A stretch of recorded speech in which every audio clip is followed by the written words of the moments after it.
오늘은 빌립보서 4장 4절에서 9절 말씀을 통해서 주 안에서 기뻐하라, 주 안에서 항상 기뻐하라고 하는 이 말씀의 제목을 가지고 은혜를 사모하도록 하겠습니다. 구속받은 영원한 천국 백성 하나님의 자녀된 여러분들은 지금 살고 있는 모든 상황 가운데서도 충분하게 기쁘십니까? 지금 이 모습 그대로 주님이 오셔도 만족할 것 같습니까? 점점 소리가 안 들리죠? 자, 우리는 주님을 너무 사랑해서 지금 오셔도 좋습니다. 이것은 좋은 믿음이지만 너무 힘들고 지쳐서 와버렸으면 좋겠습니다. 이것은 어떤 자포자기적인 것, 이런 모습으로 원하는 이런 모습일 수도 있습니다. 우리는 바울 사도가 이 말을 할 때는 엄청 환경이나 형편이나 건강 상태가 좋아서 어려운 일 걱정 하나도 없어서 기뻐하라 이렇게 말하고 있는 건 아닙니다. 그는 감옥에 있고 몸은 병들었고 맞았고 수없이 고난당하는 그런 상황에서 그의 입에서 나온 고백입니다. 조건으로나 환경으로 보면 그는 결코 기뻐할 수 있는 사람이 아닌데 주님 안에 있기 때문에, 그래서 주 안에서 항상 기뻐하라고 말합니다. 그것도 막 아쉬우니까 내가 다시 말하노니 기뻐하라 하면서 다시 반복해서 기뻐하라고 말하고 있습니다. 소프트뱅크 손정희 회장이 와서 대통령을 만났다는 이런 뉴스들을 들으신 분도 있을 것입니다. 그분은 1998년도에 와서는 김대중 대통령을 만났을 때에 한국 경제 위기를 극복할 해결책이 무엇이냐고 대통령이 물었을 때 첫째도 둘째도 셋째도 초고속 인터넷이라 이렇게 이야기했습니다. 그 이후로 우리나라의 초고속 인터넷망을 아주 급속도로 확장시켜서 우리나라처럼 인터넷이 잘 터진 데가 없습니다. 외국 가면 호텔 가야 터지고 길거리에서는 잘 안 터지는 것이 대부분인데 우리나라는 어디에서나 잘 터지고 있습니다. 그 소프트뱅크 손정희 회장이 지난 4일에 문재인 대통령을 만나서는 첫째도 둘째도 셋째도 무엇이라고 말했습니까? AI입니다. 인공지능이라고 이야기했습니다. 앞으로는 인공지능 시대가 온다는 것이죠. 아니, 이미 시작은 되었습니다. 지금 이미 나오기는 했지만 이제 언제부터 시행될지 모르지만 얼마 안 있으면 내가 운전 안 해도 차가 알아서 운전해 줍니다. 지금 막 계속 실험하고 있잖아요. 교통신호도 잘 지키고 또 끼어들게 하면 잘 피하고 사고도 안 나게, 사람이 운전한 것보다 더 안전하게 운행할 만큼 이렇게 이제 직접 운전하는 시대가 오게 되어집니다. 보통 IQ가 150이 넘으면 수재라고 이야기합니다. 저는 150은 넘지는 않지만 세 자리는 됩니다. 아무튼 이렇게 150이 넘으면 수재라. 또 이 역사상 천재들은 200이 IQ가 넘었다고 이야기는 하는 분들도 있는데 그 IQ로 뭐 한 5%, 10% 정도밖에 못 썼다 이렇게 이야기하는데, 앞으로 이 인공지능이 발전하게 되면 30년 내에 인공지능의 IQ가 많이 될 것이라고 예상을 하고 있습니다. 사람을 뛰어넘어 버립니다. 어떤 시대가 올지 모르기 때문에 여기에 대처하지 못하는 기업이나 국가는 흥망성쇠가 거기에 달려 있기 때문에 첫째도 둘째도 셋째도 인공지능입니다. 이렇게 대통령에게 조언했다는 뉴스가 지난 4일에 나왔었습니다. 그런데 성경은 이런 방식으로 우리로 대비하고 준비하도록 말씀하고 있지는 않습니다. 오히려 성경은 우리로 하여금 가장 기본적인 모습 가운데 주 안에서 항상 기뻐하라 이렇게 교훈하고 있습니다. 지금도 어느 정도 가능하겠지만은 앞으로 인공지능이 발전하면 이제 이 인공지능을 통해서 반주를 하고 영상에서 다 영상이 나오고, 제가 광야는 이러했습니다며 알아서 딱 광야 생활의 모습이 쫙 영상으로 펼쳐지고, 지금은 좀 그런 재능을 다 발휘해가지고 미리 이야기해주면 이제 모든 영상을 확보해가지고 보여주면 가능하겠지만, 그때가 몇 년이 지나면은 IQ 만 정도 되면은 여기서 말하면 곧바로 찾아서 아마 내보여주는, 그래서 우리가 직접 막 사막길을 걸어가고 또 그 갈증을 얼마나 심하게 느꼈는지, 그 사람들의 원망이 어느 정도였는지 직접 막 영상으로도 볼 수 있을 만큼 보여줘 버릴 그럴 시대가 올지도 모르겠습니다. 어쩌면 설교자가 필요 없게 만들어 버리는 그런 시대가 올지도 모르겠습니다. 더 좋은 설교를 내보내 가지고 이제 은혜 받게 할지도 모르겠습니다. 그러나 아무리 AI가 발전해서 IQ가 많이 되는 이런 시대가 온다 할지라도 기계적으로 기뻐하는 것하고 내 온몸으로 기뻐하는 것하고는 분명히 다릅니다. 그러므로 성경이 우리에게 항상 기뻐하라 했을 때에는 기계적으로 기뻐하는 그런 기쁨이 아닌 우리의 모든 세포까지 뇌까지 총동원해서 정말 예수님 때문에 기쁨이 충만한 이런 기쁨의 삶을 살아갈 때에 성경이 요구하는 진정한 기뻐하는 삶을 살게 되어질 것입니다. 나 아픈 데만 없으면, 내 가정에 가장 큰 이 문제만 해결된다면 나는 걱정 하나도 없을 거야, 이렇게 생각하고 있다면 정말 우리가 아픈 데가 하나도 없으면 걱정 없을까요? 그 부분에는 걱정이 없을 것이지만 또 다른 걱정거리가 우리에게 찾아옵니다. 몸이 하나도 안 아픈데 이제 돈 없어서 힘드네, 그 말이 나오게 됩니다. 그래서 이제 건강하면 돈 쪽으로 마음이 딱 쏠리게 되어 있습니다. 그러면 돈 많은 사람들은 넉넉할까요? 요즘 대기업들 이제 부채 비율이 1000%가 넘는다고 말합니다. 몇 년 전만 해도 200%면은 건강한 기업이라고 그랬는데 지금은 빚이 1000%가 넘어요. 우리나라도 빚이 어마어마합니다. 세계 빚이 제일 많은 나라는 일본이고요. 이렇게 이 빚이 점점 많아지면은 이제 국가가 나중에는 부도 상태가 와버릴 수도 있습니다. 그래서 이 빚을 내서 여유 있고 안정되게 사는 것이지 정말 많아서 안정되는 사람은 극히 드물다 보니까 가진 것이 많아도 늘 염려와 근심 걱정들이 많게 되어집니다.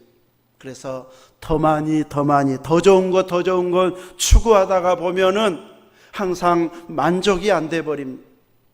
언제 끝이 날까요? 욕심은 우리 인간은 어쩌면 죽어야 끝날지 모릅니다. 죽기 전에 끝나려면 예수님 안에서 완전히 예수님 한 분으로 만족될 만큼 사도 바울과 같은 그런 감동이, 영적 은혜가 우리에게 충만하면 내가 돈 가져보니까 별것 아니더라, 큰 집 살아보니까 별것 아니더라, 좋은 외제차 타보니까 별것 아니더라,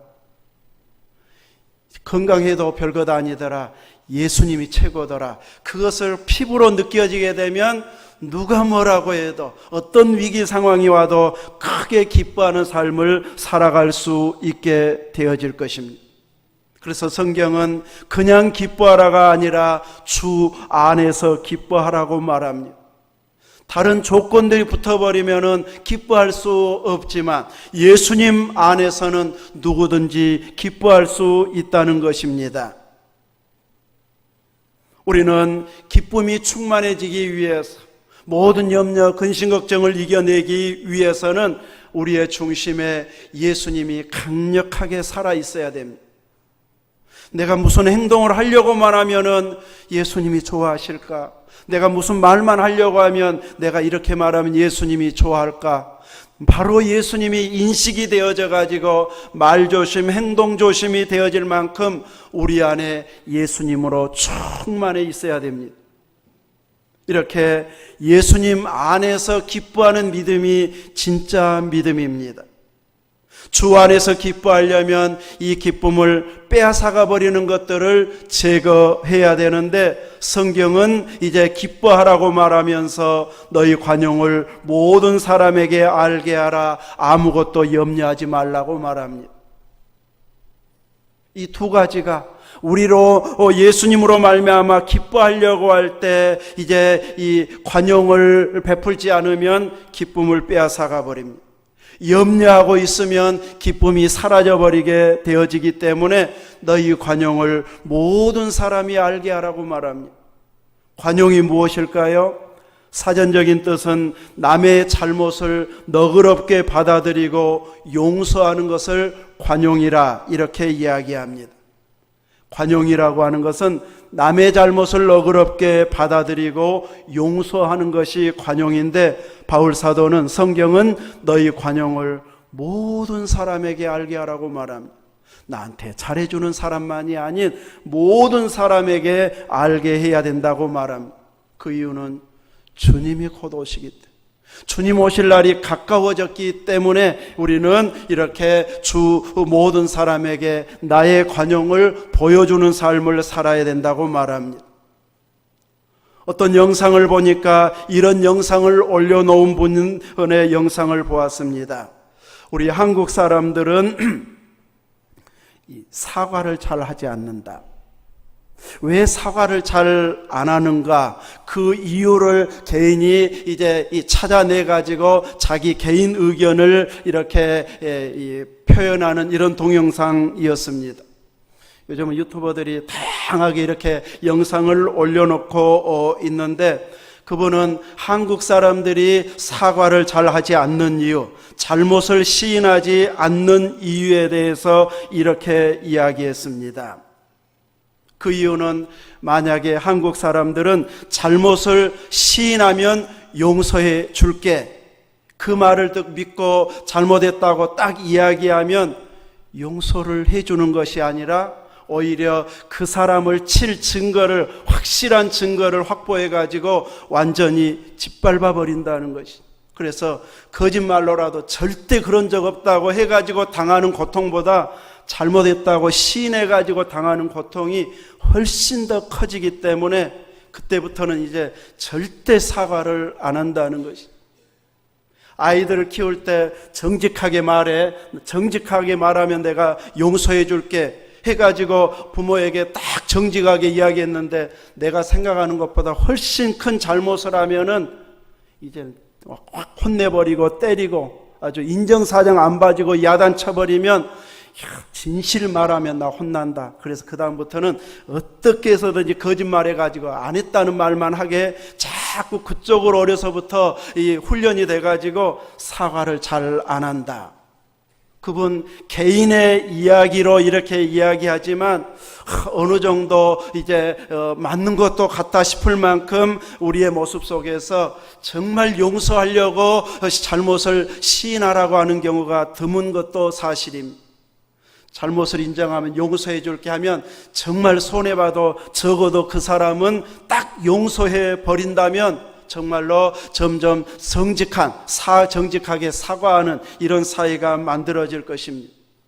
그렇지 않다면 내가 끝까지 파고들어서 사회에 매장시키려면은 그 사람에게 시인하게 만들 것이 아니라 끝까지 파고들어가지고 잘못한 것을 인정할 수밖에 없도록, 거짓말했다가는 사회에 매장되는구나 이렇게 해가지고 거짓말을 못하게 만들어버리든지, 아니면 용서를 이제 하면 진짜 용서해 줘버리든지 해야 정직하게 사과하는 시대가 올 것 같다. 개인 의견으로 이렇게 말하는 것을 보았습니다. 오늘 우리들의 삶 가운데 있어서는 우리 주 예수 그리스도는 회개하면 용서해 줄게 해놓고, 예수님은 조금만 내가 잘못하면 너 그때 이 잘못했지 하면서 또다시 끄집어내 가지고 지적하고 또 회개시키고, 우리 주님도 그러십니까? 주님은 그러시지 않습니다.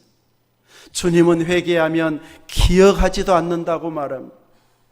우리가 다시 우리 기억력으로 기억해내 가지고 또다시 회개하고 또다시 회개하고 그러면서 용서 못 받은 것 같아서 회개하는 것이지, 주님은 진정으로 용서하면 동이 서에서 먼 것처럼 완벽하게 완전하게 용서해 주시는 주님이십니다.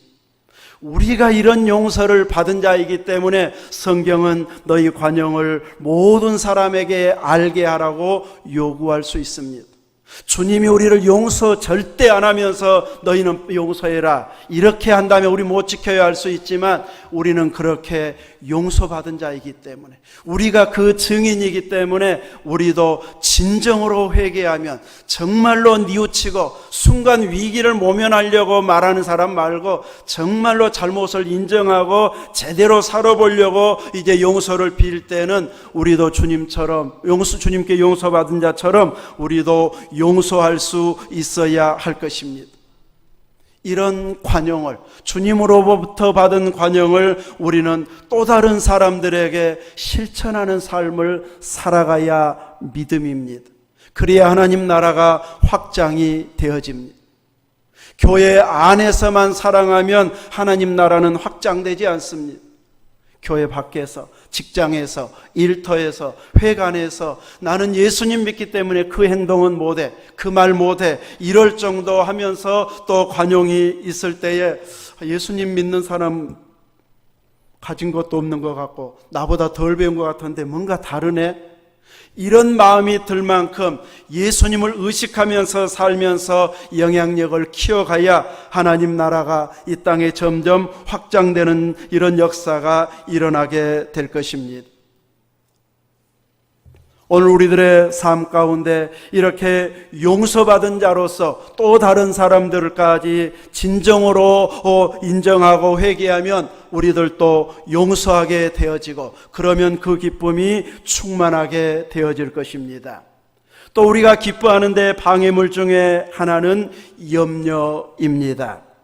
우리 중에 염려가 하나도 없는 사람이 있을까요? 그 염려들이 우리에게 다 스트레스로 오게 됩니다. 이 스트레스는 다 우리에게 쌓이게 되면 병이 되어져 가지고, 그 다음부터는 워낙 많이 차 있는 사람은 한마디만 싫은 소리 들어도 화를 버럭 내버릴 정도로, 이 사람들은 너무 많이 차 있는 사람들입니다. 이렇게 염려, 근심, 걱정으로 차 있으면 기뻐해야지 했다가도 순간 그 중심을 잃어버리게 되면 다시 또 염려하는 쪽으로 가버리게 되어집니다. 염려 때문에 그 일이 해결이 되어진다면 염려를 많이 해야 될 것입니다. 어떤 때는 그 걱정, 염려 때문에 입맛이 없어져 버리고 잠이 안 와버릴 때가 있습니다. 입맛을 잃어버리고 잠이 안 온 뒤에 딱 염려거리가 해결되던가요? 여전히 남아있습니다. 결국 내 입맛만 없고 잠 못 자가지고 이제 몸만 힘들어지지 해결된 것은 결코 아닙니다. 그래도 염려되는 것이 우리의 삶이기 때문에 끊임없이 우리들은 염려를 주님께 맡겨버리고, 또 내일 염려할 것까지 미리 그냥 끄집어와서 염려하지 말고 내일은 내일이 염려하게 하고 오늘 주님 안에서 기뻐하고 감사하는 이런 삶을 살도록 성경은 요구하고 있습니다. 우리의 삶 가운데 염려하지 않을 만큼의 완벽한 삶을 살아갈 수 있는 것이 쉽지가 않기 때문에 성경대로 사는 것은 결코 쉬운 것은 아닙니다. 근데 우리의 뇌, 우리의 몸의 그릇은 딱 어느 정도 한계가 있을 만큼 분량이 있습니다. 그래서 염려로 가득 채워버리면 기쁨이 들어갈 자리가 없습니다. 우리의 그릇에 뭔가로 다른 것으로 채워져야만이 우리는 염려가 들어오지 못하게 되어집니다. 그래서 염려 대신 우리의 그릇에 다른 것으로 채우는 일을, 우리의 내의 공간에 다른 것으로 채우는 일을 계속해야 되는데, 오늘 본문에서는 염려만 하지 말아라만 말하지 아니하고 모든 일에 기도와 간구로 너희 구할 것을 감사함으로 하나님께 아뢰라고 말합니다.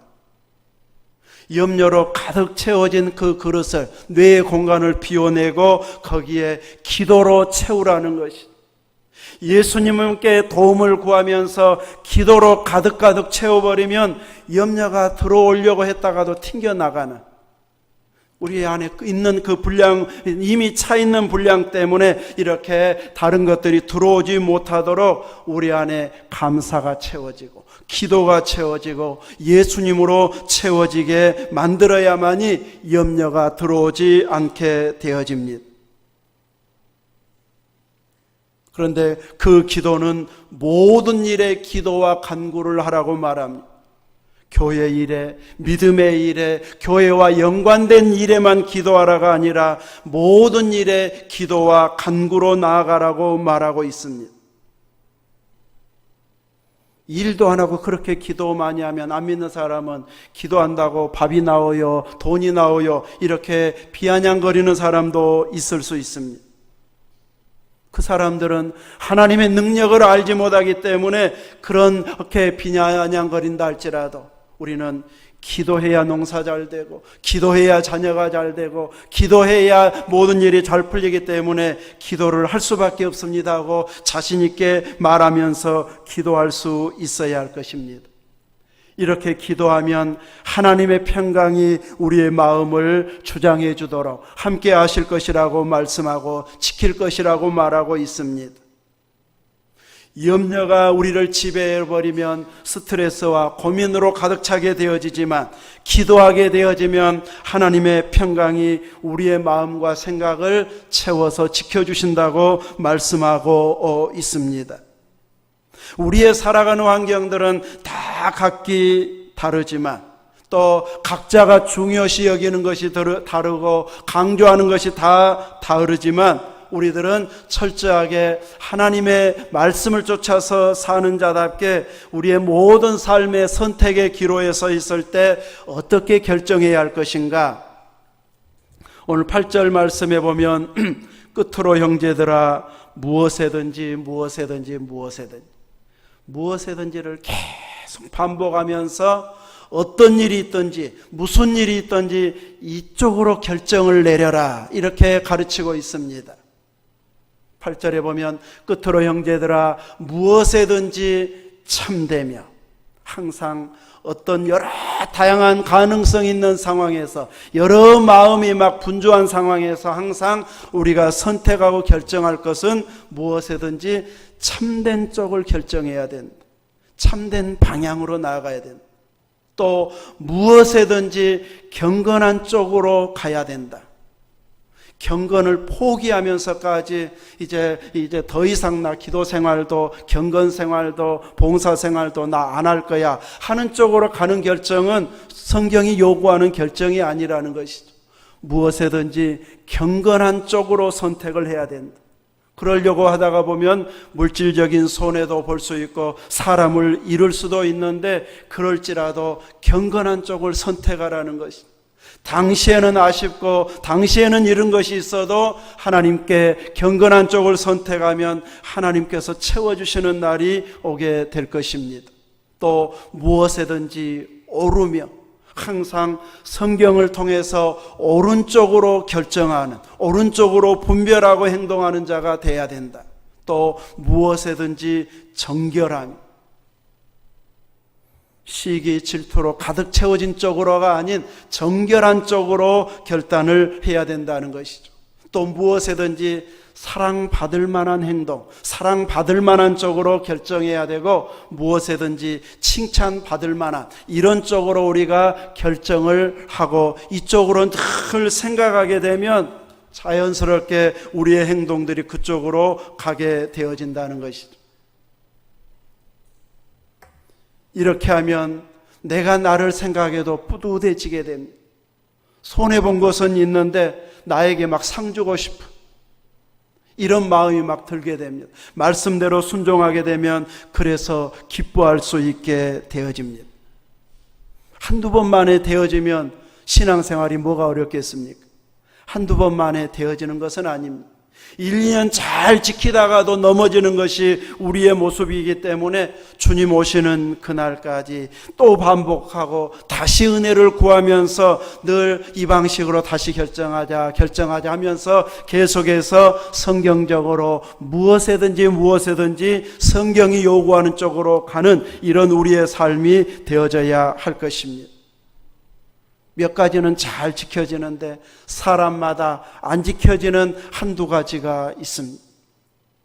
보통 아킬레스건이라고 하는데 이렇게 이제 이것 때문에 늘 넘어지고 힘들어지는 쪽이 있습니다. 어떤 말을 해도 그냥 웃음으로 넘겨주고 막 그런 말 가지고 화내냐고 그러면서 잘 넘기는데 어떤 말 하나만 하면은 어느 부분 한 부분만 딱 건들면 그냥 표정이 굳어져 버리고 또 막 욕이 나와버리고 폭력성이 나오는 이런 사람들이 있습니다.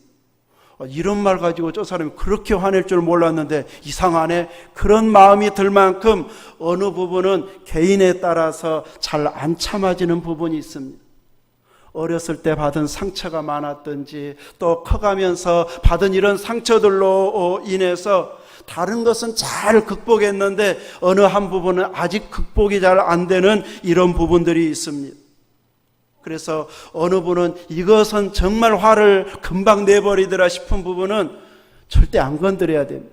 그리고 그 부분을 잘 감싸고 잘 극복해낼 수 있도록 돕는 자의 역할을 가까운 사람들이 해 주어야 되는 것입니다. 그것까지 극복이 되어질 수 있을 때 우리들은 항상 주 안에서 기뻐할 수 있게 되어질 것입니다. 우리는 이렇게 항상 살라고 하면 누가 산대요 하면서 못 지킬 수 있는 말씀인데도 불구하고 성경은 이렇게 요구하고 살라고 말하고 있습니다. 우리 힘으로는 안 되는데 주님 안에서는 가능하더라는 것이. 바울 사도가 살아보니까 주님 안에서는 감옥에서도 기뻐해지더라는 것이. 자기를 죽이겠다고 계속해서 모함하는 그런 자들이 있어도 주 안에서는 기뻐하고 감사하고 계속해서 낙심하지 않고 복음을 전할 수 있는 이런 환경을 만들어 가지더라는 것이.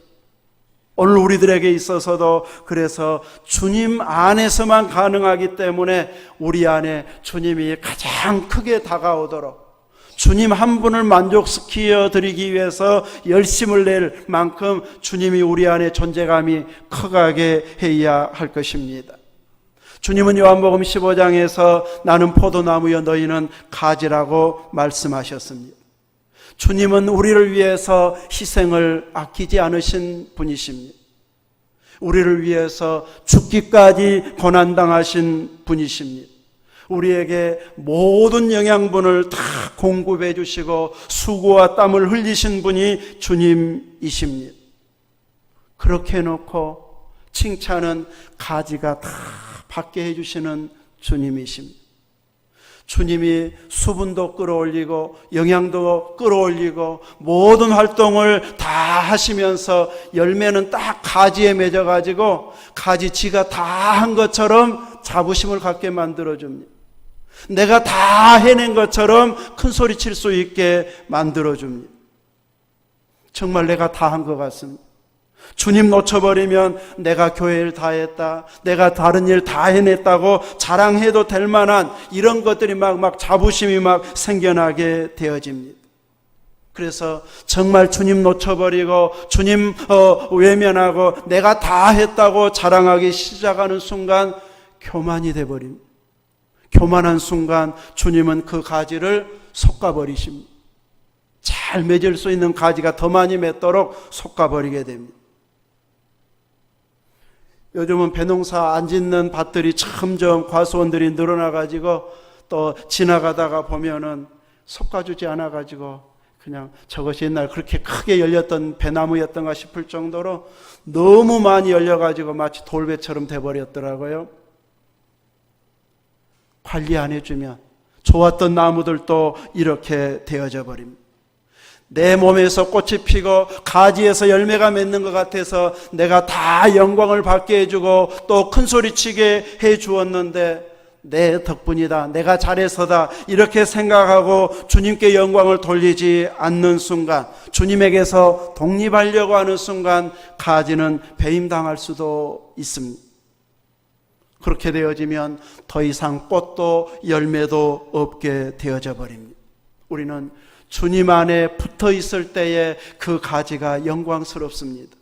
주님에게 붙어 있을 때 포도 향기가 나고 포도 열매가 나고 많은 사람에게 기쁨을 주는 열매를 제공하는 가지가 되어질 것입니다. 그래서 우리는 항상 누군가가 칭찬하고 잘했다고 인정해 줄 때에도 가지된 것을 인정하면서 주님 덕분입니다, 주님이 은혜 주셨기 때문입니다 하면서 계속해서 주님께 영광을 돌린다면 지속적으로 열매 맺고 더 크게 영광 받으실 수 있도록 주님은 끊임없이 영향을 가지된 우리에게 공급해 주셔서 쉬지 않고 기뻐할 수 있는, 감사할 수 있는 이런 삶을 살게 해 주실 것입니다. 이런 체험을 한 자들의 입술의 고백은 주님이 하셨습니다. 이렇게밖에 고백할 수 없을 만큼 내가 한 것보다 더 넘치도록 주님은 부어주십니다. 주 안에서 항상 기뻐하는 것, 불가능한 것을 성경은 지키라고 말씀하고 있는 것은 아닙니다.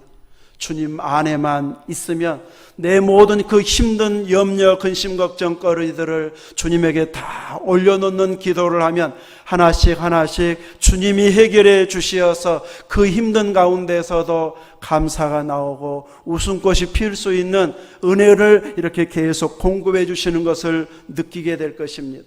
당장에 한 어려움도 없도록 단번에 해결해 주는 것은 거의 없습니다. 그래서 인내하면서 주님이 조금씩 그 맛을 보여주는 것을 보면서 한 줌의 구름을 보여주는 것을 보면서 바로 알아차리고 주님께 감사하면서 인내하면 우리들도 주님 안에서 여전하게 기뻐할 수 있는 이런 모습이 되어질 것입니다. 이런 기뻐하는 모습이 여러분의 것이 되도록 온전히 주님 안에 거하는 믿음 생활하시기를 축원합니다. 아멘. 기도하겠습니다. 그러하신 하나님, 우리 모두도 예수님 안에서 기쁨이 충만하기를 소망합니다. 이 말을 전달했던 바울 사도의 환경, 어느 것 하나 세상 기준으로 보면 부러울 것도 내세울 것도 본받고 싶을 만한 것도 없는 환경 속에서 그는 이런 고백을 했고 고백대로 살았던 것처럼 우리들도 철저하게 주님 안에 거하여 자신 있게 이 고백대로 말씀대로 우리도 살았더니 이런 놀라운 평강을 주셨습니다 하고 고백할 만한 믿음의 간증들이 많아지게 역사해 주옵소서. 우리 구주 예수님 이름으로 기도하옵나이다. 아멘.